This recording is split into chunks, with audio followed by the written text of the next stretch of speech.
My name is Jide Okonkwo. I am from Nigeria. Make some noise if you're Nigerian in the crowd. All right, a couple white Nigerians. Hell yeah. Hell yeah, this is 2025. Be who you want to be. Just curious, when did you transition? No, I am Nigerian, stereotypically so. My parents gave me a unique name, a complicated name. Full name is Jide Okonkwo. Translates to hold on to the staff of righteousness. To you guys, that could be a cool name. To me, that's just too much pressure. I wish my parents just called me try your best, But having a nickname gets me in trouble a lot of places, especially in the workplace. I used to work in inside sales, so you can imagine receiving an email from me. Hello, my name is Jide Okonkwo, and I've got a business opportunity for you. Just click on this link. I swear it's not a fucking scam. They always think we're scammers. But to be fair, I was selling cryptocurrency, so get your Trump coins, guys. Oh, man. But speaking of scams, yeah, Trump is going to get inaugurated tomorrow, huh? Yeah, boo, that guy, right? Because I don't know. I just feel like as a country, we've had terrible luck with our presidents lately. Like, we got President Trump, followed by President Biden, followed by President Trump.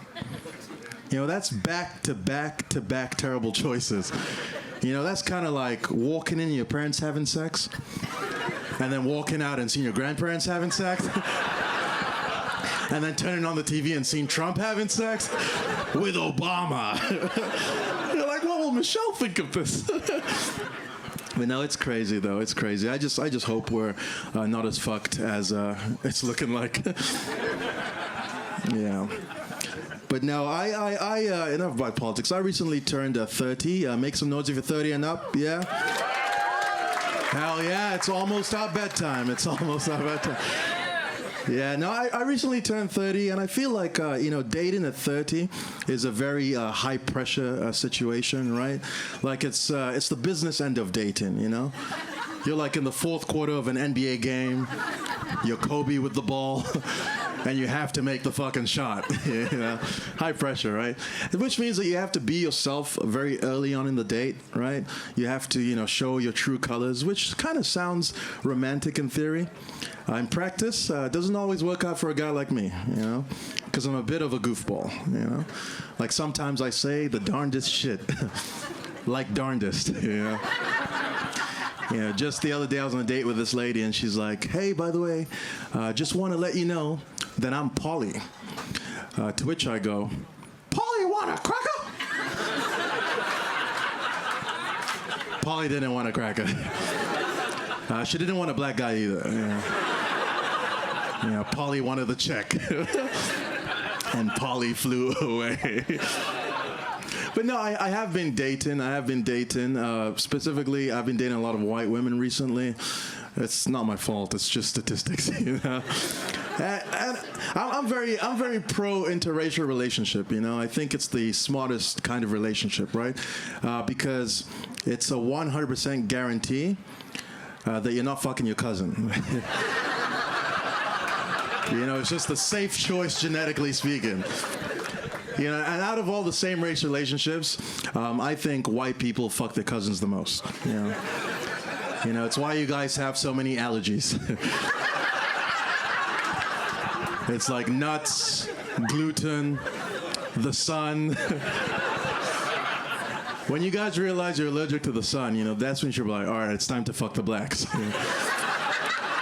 This is a matter of survival. Climate change is real. I know some of you guys are thinking like, hey, Jide, same race relationships, why are you only picking on white people? It's just more fun that way, But also, I couldn't tell that same joke about all the races, right? Like, I couldn't tell a joke about, say, Chinese people fucking their cousins, because those guys don't have cousins. That's a one-child policy joke, guys. Thanksgiving dinner is just regular dinner for them. No extended family on the invite. But no, it's been interesting though. After turning 30, you start to sort of like notice a lot of shit. I've been doing a lot of noticing, and tell me if you guys agree with this, right? But I noticed that this generation, this iteration of society, falls in love with the idea of solving problems instead of actually solving problems, right? Like we give ourselves pats on the back for doing the littlest things. Like I'll give you an example. You know how progressives are like, hey guys, we can't say homeless anymore. It's unhoused. And they're like, whoop-de-doo. We solved that. That's all me, you know? I did that, you know? But it got me thinking. I was like, do you think progressives, back in the day, during like racist times, say the Emancipation Proclamation era, were like, hey guys, we can't call them livestock anymore. They're niggas now. Right? Because it's the same shit. You haven't solved the problem. You've just changed the name of the problem, right?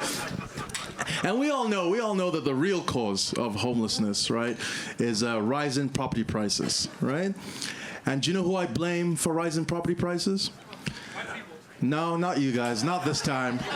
Not this time. It's people who did Kumon when they were younger. Because they all grew up to get like cushy engineering jobs, right? And the high salaries are driving the price of property up, right? And if you guys don't know what Kumon is, it's advanced math that makes Asians cry, you know? They swapped out childhood joy for earning potential. Right, but I think we should do something about this, right? Which is why the next time I'm passing a Kumon center and I see a little Asian kid, I'm gonna give that nigga some LSD. It's like, how about we try the arts for a change? Fuck this STEM bullshit. Dream, nigga, dream.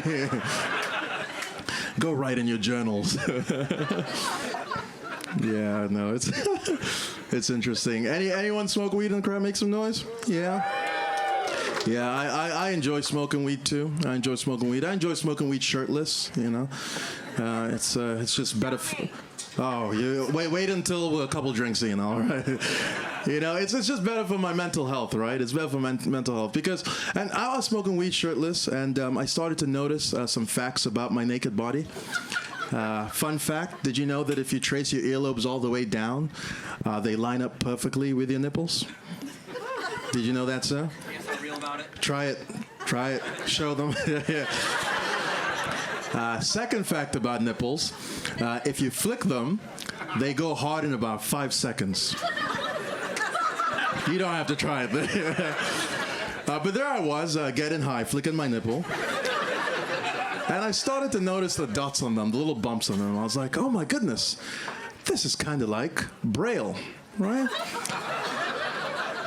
And I was like, blind people language, right? And I was like, oh my goodness, did God create us with Braille nipples so that blind people can communicate their thoughts during sex? Then I was like, actually, no, they would just talk, Because they're blind, right? Not mute.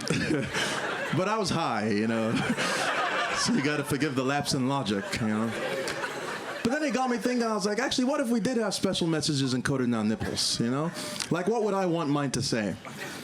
And after thinking long and hard, I had to settle on classical English literature. Just a bit of Dickens in my tits, right? Because if I'm hooking up with a blind person, right, and they decide to read a bedtime story, I'd like it to be Oliver Twist, and I'd like it to go something like this. Oliver got up from the table, spoon and ladle in hand, somewhat surprised by his own temerity. I'm like, what happened next? Turn the page. Please, sir. Can I have some more? Thank you, guys. So I gotta go. Last thing I'll say is I recently had to report a murder to my HR department. All right, good night, guys. No, I'm joking. What happens, I was talking to my coworker. We'll call him Caucasian Kevin. And he's like, hey, Jide, what do you do outside of work? And I was like, oh, I do some stand-up comedy. He's like, oh, my God. Is that like your occupation? So I killed him. I reported the murder on myself. Guys, that's me, my time. Make some noise for me.